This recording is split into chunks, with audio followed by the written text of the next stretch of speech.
Friends, நம்ம இன்றைக்கி வந்து தீபாவளி ஸ்பெஷல் மிக்சர் பார்க்க போகிறோம். ஸோ மிக்சர் வந்து ரொம்ப இம்பார்ட்டண்ட் நம்மளுக்கு தீபாவளியில் எல்லாருக்கும் பிடிச்சது மிக்சரு.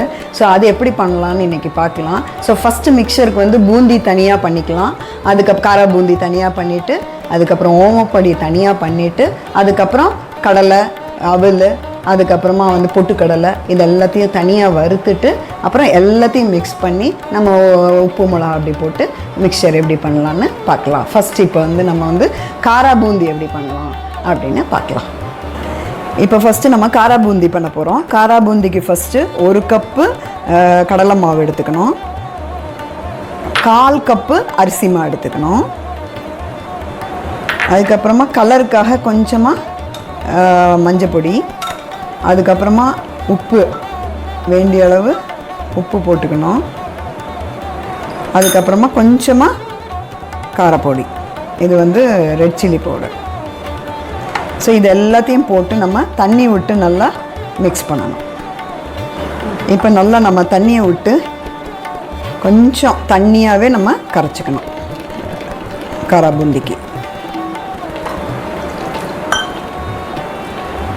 பஜ்ஜி மாவை காட்டிலும் கொஞ்சம் தண்ணியாக கரைச்சிக்கணும். இந்த மாதிரி பதத்துக்கு நம்ம வந்து கரைச்சி வச்சுக்கணும் மாவை. ஸோ அடுப்பில் நல்லா எண்ணெய் சுடணும். எண்ணெய் சுட்டதுக்கப்புறமா நம்ம இப்போ வந்து பூந்தி கரண்டியை வச்சு விடலாம். எண்ணெய் காஞ்சிருச்சு. ஸோ நம்ம இப்போ பூந்திக்கு போட்டுடலாம்.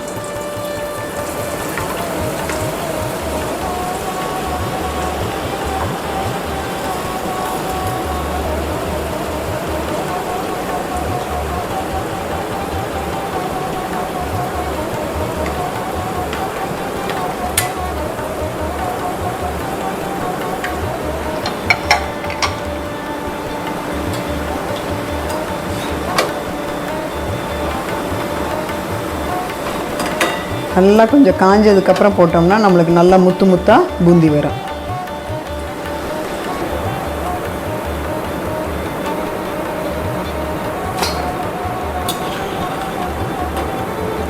இந்த பதத்துக்கு நம்ம வந்து எடுத்துடணும்.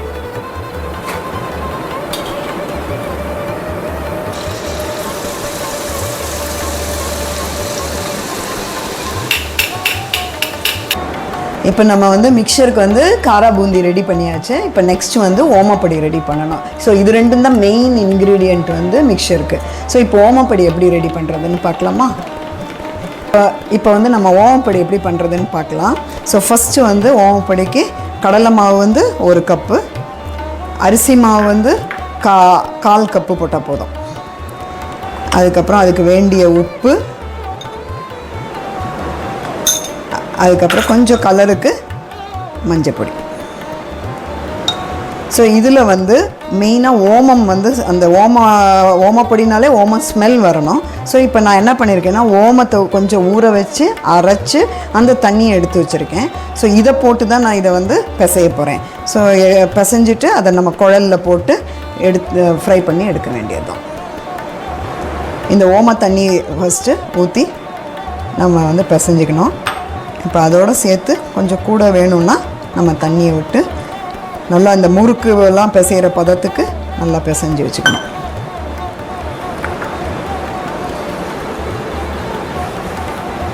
இந்த பதத்துக்கு நீங்கள் வந்து பிசைஞ்சு வச்சுக்கணும். இப்போ இதில் ஓமத்தை அப்படியே போட்டோம்னா நம்ம குழலில் போட்டு ஓமப்பொடி புழியிறப்ப என்ன ஆகும், சம்டைம்ஸ் வந்து அடைச்சிக்கும். அதனால இந்த மாதிரி அரைச்சி போட்டிங்கன்னா உங்களுக்கு அந்த எந்த ப்ராப்ளமுமே இல்லாமல் ஈஸியாக நம்மளால் ஓமப்பொடியை புழிய முடியும்.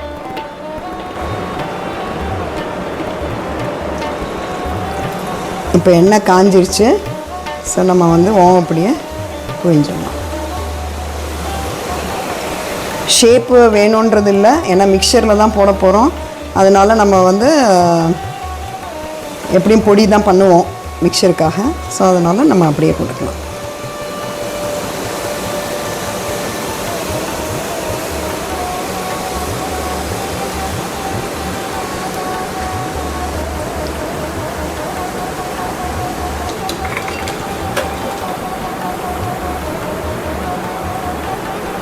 ஸோ நல்லா இப்போ ஃப்ரை ஆகிடுச்சு.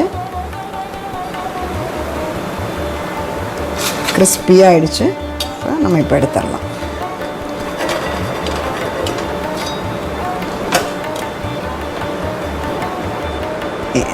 இப்போ வந்து நம்ம வந்து பொட்டுக்கடலையை வறுக்க போகிறோம். ஸோ நம்ம மிக்சருக்கு வந்து பூந்தி காரா பூந்தி பண்ணிட்டோம், இது பண்ணிட்டோம், ஓமப்பொடி பண்ணிட்டோம். இப்போ வந்து பொட்டுக்கடலையை வறுத்து இப்போ அதோடைய போடணும். ரொம்ப ப்ரௌனாக வறுக்க வேண்டாம், ஓரளவு சுமாராக வறுத்தா போதும் பொட்டுக்கடலை. ஏன்னா அது ஆல்ரெடி வறுத்தது தானே பொட்டுக்கடலை, அதனால் ஓரளவு எண்ணெயில் கொஞ்சமாக எண்ணெயில் வறுத்து எடுத்தால் போதும். அந்த பொட்டுக்கடலையிலே இப்போ இதையும் கருவேப்பிலையும் போட்டு வறுத்து எடுத்துடலாம். நம்ம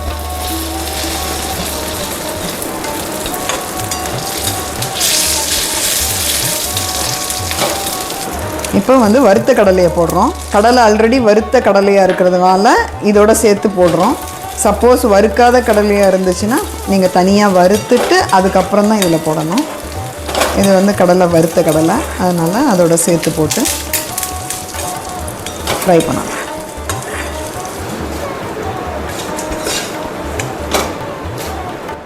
அவலை தனியாக போட்டு பொரிக்க போகிறோம்.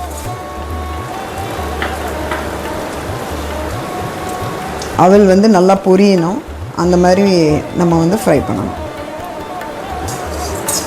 அவல் இப்போ நல்லா பொரிஞ்சிட்டே வருது.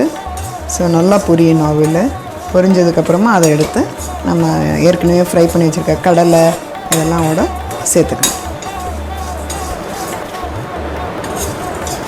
இப்போ இது நல்லா பொரிஞ்சிருச்சு அவல். இப்போ அதை வந்து எடுத்துடலாம். இப்போ நம்ம மிக்சருக்கு வந்து எல்லாத்தையுமே மிக்ஸ் பண்ணணும்.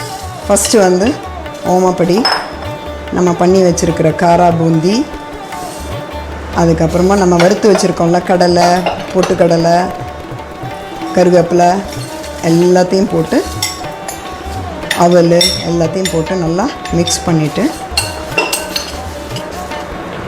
ஸோ இப்போ இதோடு சேர்த்து நம்ம வந்து ரெட் சில்லி பவுடர் கொஞ்சம், சால்ட்டு கொஞ்சம், அதுக்கப்புறமா வந்து பிளாக் சால்ட்டு கொஞ்சம், எல்லாம் கால் ஸ்பூன் போட்டால் போதும்.